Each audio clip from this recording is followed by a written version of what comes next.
and welcome back to the YouTube channel for Catch. My name is Sam and I'm the founder and lead coach here at Catch. Unshakable confidence is the key to getting everything that you want in life and dating. So on this channel we talk about how to build that unshakable confidence and become the most unstoppable version of you. So today we're going to be talking about how to respond to perceived rejection with confidence. And that could be in any area of life, so it could be in dating and relationships, it could be to do with a job offer, it could be to do with, say, a friendship group not including you in something. How do you respond in any of those situations where you either get an outright rejection or it might feel like a rejection in the moment because you don't get what you wanted or hoped out of a situation? And we're going to be talking about 3 different techniques to respond to that with confidence and ultimately turn the situation around and get what you want. Because responding with that confidence makes it much more likely that either the situation itself will change and you'll get what you want, or a better opportunity is right around the corner. And we see this all the time where someone sees what they think is rejection, but actually it's redirection to something even better.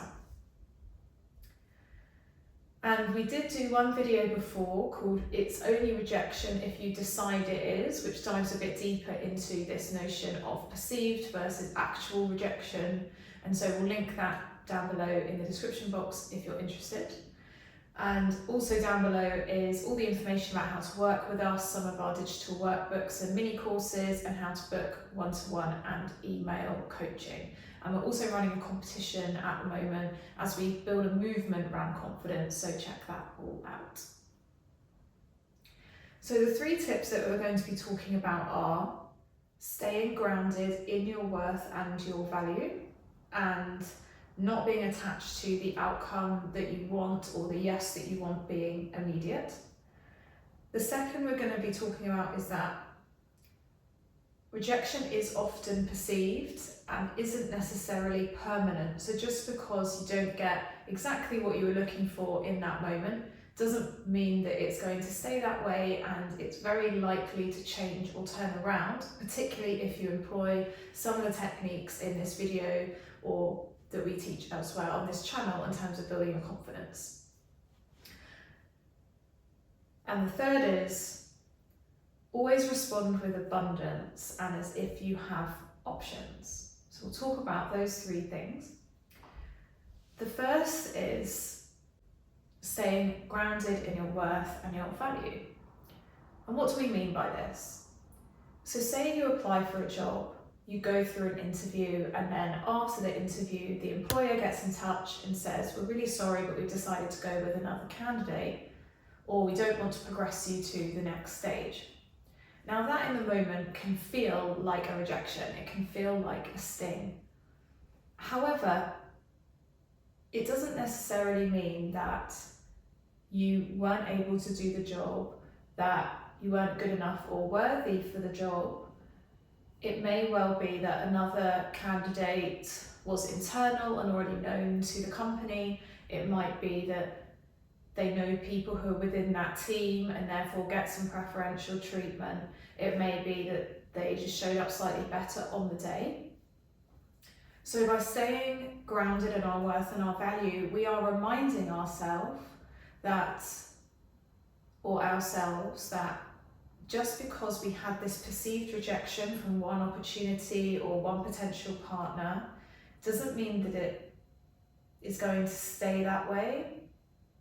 And it doesn't mean, as I say, that we aren't good enough. So we need to remind ourselves that we are worthy, we are good enough, and frankly tell ourselves a story that keeps us grounded in our worth and our value and our confidence and makes us feel good. And this is where some of those affirmations about it's not rejection, it's redirection, or when one door closes, another one opens are helpful, because we don't really have any logical information to know that because one door closes, another one opens. But if we can keep the trust and the faith that everything is working out for us, and remind ourselves that we are worthy and valuable and good enough for that job or that person, it is much more likely that we will look at the situation and the circumstances that we're in positively. We're going to assume that the no to that job was only temporary and will change. Maybe the other candidate won't work out and they'll get back in touch and change their mind. Or another better, more suitable, higher paid job, or a job at a better company with a better culture and benefits is just around the corner. And by having that more positive attitude, we're more likely to spot and take opportunities, we're more likely to show up even better at the next interview, we're more likely to look at the prior interview as a learning experience. What can you take out of that into the next opportunity, so that you get even further in the next job interview and get something even better. Whereas if we don't intentionally remind ourselves of our worth and our value in the wake of some rejection or perceived rejection, and you can feel your emotions. It's not about ignoring your emotions and not giving yourself a couple of days to feel those emotions, because you need to process and release them. So you might have some sadness, frustration, anger. That's all to be expected. But then after that, really looking internally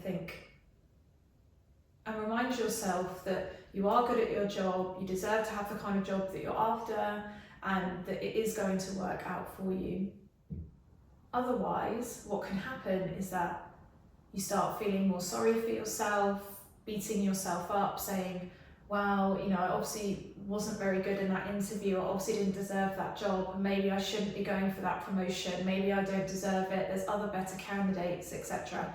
And can get into this spiral of comparing yourself to others, beating yourself up, which then can reduce your confidence for the next opportunity that comes along.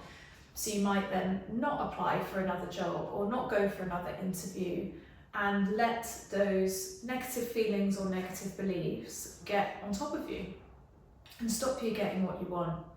So by staying grounded in your worth and your value and deciding to have that trust and that belief and the faith that it's all going to work out, it is much more likely to work out, because you're going to show up better and better and better until it is that you get what you want.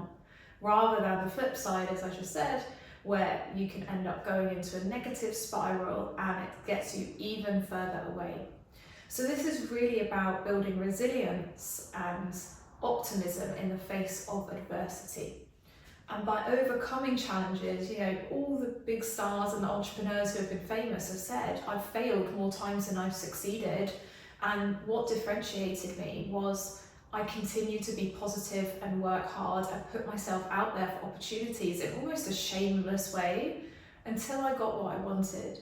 So it's developing that mindset that that you're worthy of what it is that you want, and therefore whatever doesn't go your way is just a learning experience and a step getting you where you want, rather than taking that perceived rejection as a sign that you should just give up. And some techniques that really help to stay grounded in your worth and your value, which we've done separate videos on, which we'll link down below, and also we have digital workbooks on, is to deliberately cultivate your beliefs and build your beliefs in certain areas through affirmations, meditations, journaling, etc. So we'll link our video below on how to build your beliefs and our workbook. It's about building a self-image that reinforces that version of you that already has what you want, or that most confident, unstoppable version of you. And it's also about being in the present moment as much as possible. So yes, learning from the past, learning from those challenges and being hopeful for the future, but keeping your energy in the present moment as much as possible so that you can use that energy that you have to something productive that moves you closer to what you want, and becoming that version of you that has that job, has that relationship, and is more confident in yourself.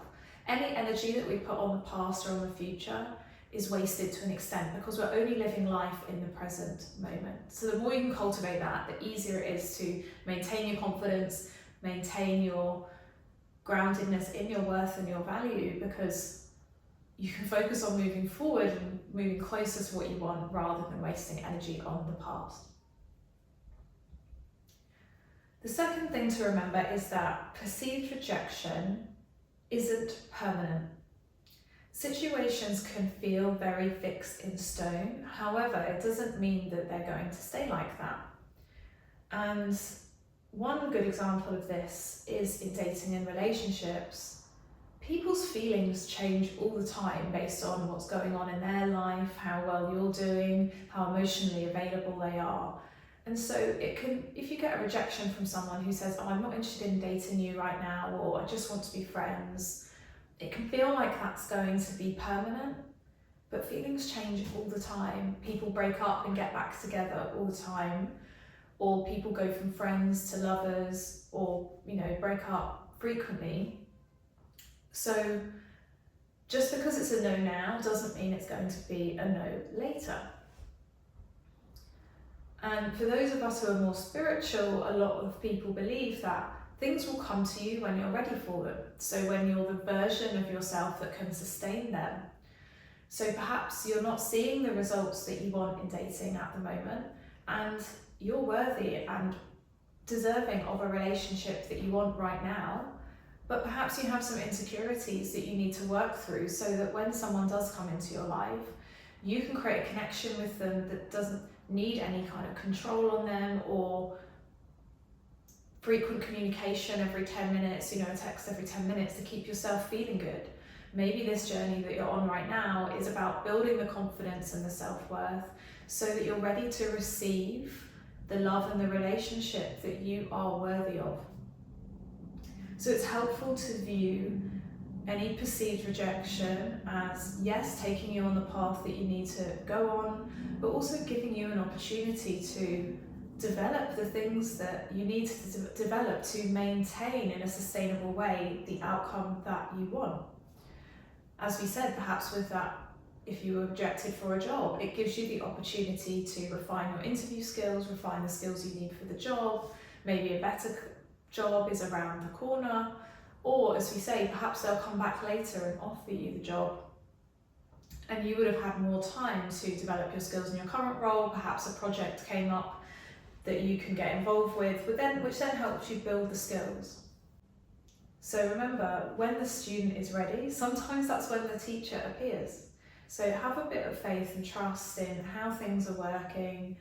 Take the pressure off yourself, remove any urgency, which, urgency can create a very anxious, chasing, needy energy that can be repelling, whether that's, in a career context, friends or in a dating scenario. So take the urgency off, take the pressure off, and try and just let things flow. And if you do take action, do it in a way that feels aligned, feels natural, feels exciting for you. Whereas if you're over-analysing all the time, we'd suggest, or feeling very urgent that you need an outcome right now, what we would suggest is actually taking a step back, nurturing yourself, get yourself back into a stable place where you feel calm and centered and can assess the situation properly, and then decide what strategic steps to move forward, rather than sometimes when we're feeling anxious or urgent, or we see this perceived rejection in front of us, we want to fix it straight away, right? So we go into this manic mode of firing off loads of actions and doing lots of stuff to try and fix it or make something else happen. But often those actions that we take in an urgent reactive place rather than in a calm objective way don't get the result that we want. So when you see some perceived rejection, remind yourself, look, this may not be permanent. Perhaps the timing is happening for a reason. Perhaps I'm meant to learn something before this turns around. And not only is that going to make you feel better internally because it takes the pressure off and you can go with the flow, but again, it keeps you in that better, more confident, more positive state whereby you then can see and take the actions that are going to turn that situation around. Whereas if you're in a more anxious place, sometimes you can't even see the right actions to take. You go straight into reactive mode and you might create fights or take actions that are awkward that then take you even further away from what it is that you want. And that's another important thing to note as well, is don't offer any resistance. So if there's a perceived rejection, particularly in dating or with friends who say, look, I don't have the time to see you at the moment, or I'm not in the right place to date, arguing with them is never going to help, because if someone is communicating that with you and being open, that is going to reflect how they're feeling at that moment. And so you have to take that at face value, honour it and respect it. And even if you know deep down it's going to change, and I've talked in other videos about situations where I've had perceived rejection in a romantic scenario, and I've been confused, honestly, because in my head I'm thinking, I know this person is interested, so it must be something going on with them, like I'll let them figure it out. Because I don't see rejection as permanent, right? I see it as temporary.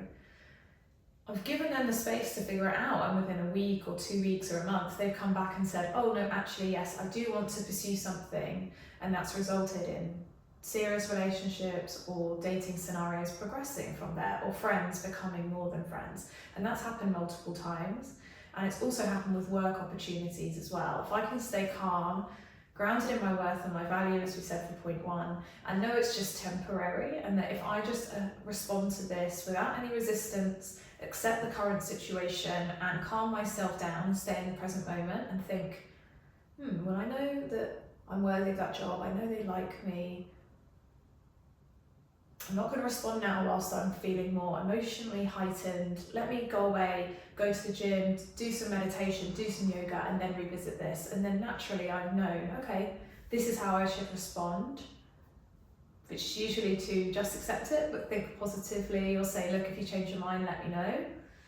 And guess what? Within a few weeks, the whole situation changes.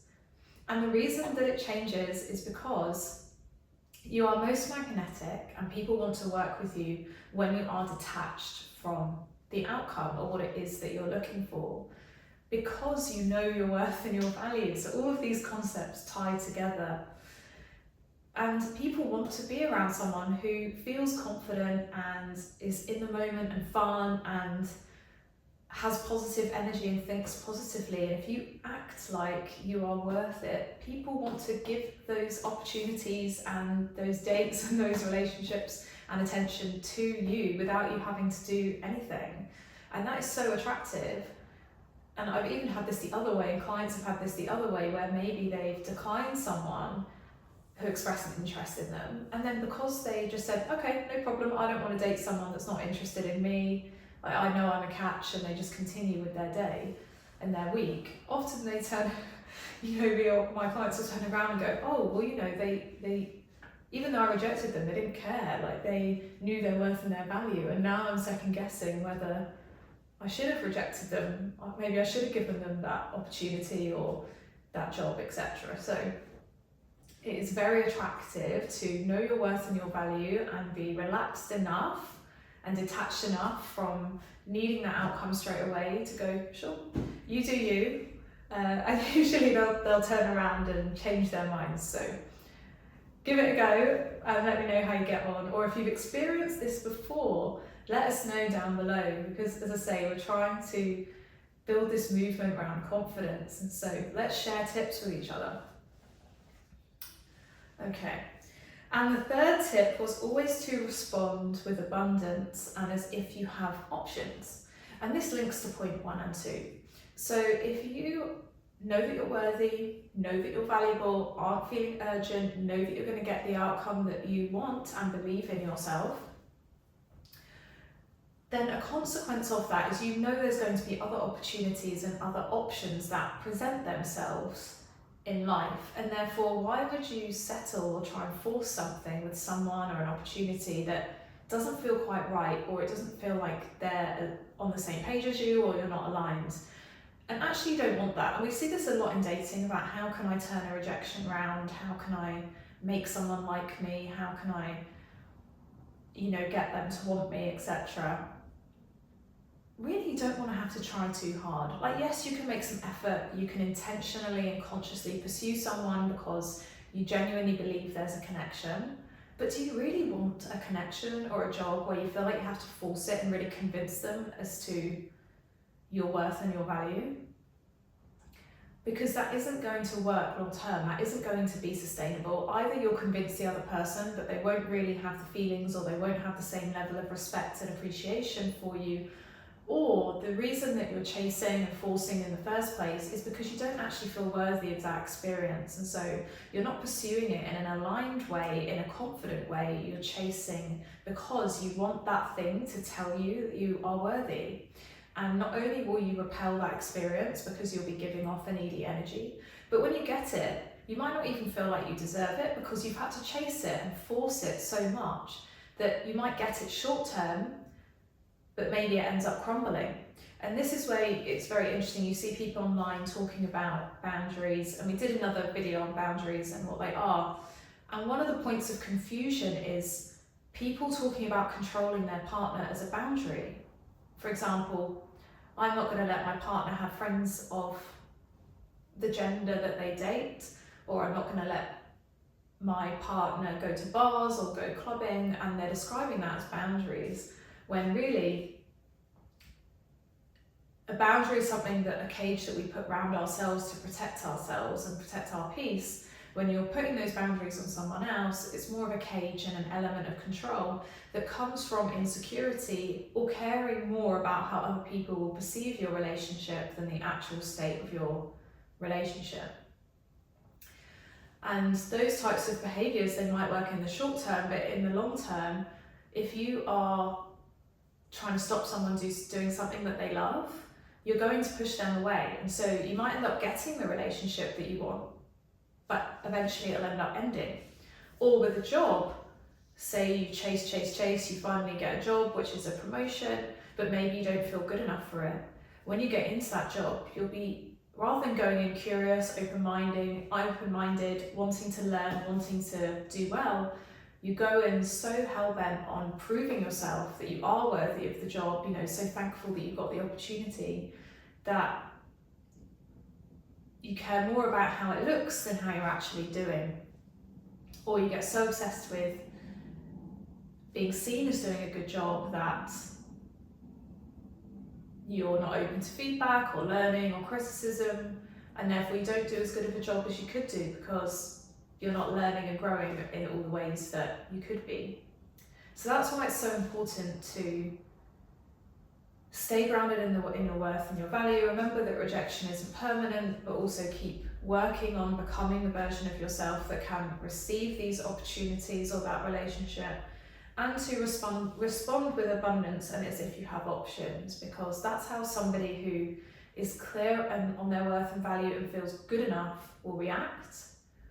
And it also means that you can remain detached, look at things logically, and get what you want in a sustainable long-term way, and make the growth that you need to make that work, whether that's a job or a relationship. Also, if you are responding from a place of abundance and clear on the fact that you have options, it also stops you from accepting lowball offers, whether that's again in dating and relationships, such as accepting a friends with benefits when really you want more. And the same with a job, like you wouldn't accept unless you needed to financially, which is fair enough, there might be an urgency there. But accepting a job that is below you, you again will trust in the world around you, in yourself, and being able to get what you want in the end, and therefore make the decisions and the moves that will get that. And this is why, particularly in dating, when you see people that have high standards, they often receive that treatment because they just don't accept anything less. And people come along and they're attracted to that confidence and that self-worth, and they want to give them that treatment. Whereas if you accept lowball offers or take the fact you've been offered something lowball or poor treatment as personal to you, people can pick up on that energy, and they know deep down you don't believe you deserve more, so they don't give it to you. And that's one of those unfair realities of life. So I hope that was helpful. If you have any questions or comments on that, feel free to comment down below. Would love to hear from you. And the same if you have any ideas for videos. Some of our recent videos have been, or all of our recent videos have been subscriber questions. which has been amazing. It's been really great to answer those for you. Thank you for liking, sharing, commenting and subscribing, and we'll see you in the next one. Thanks, bye.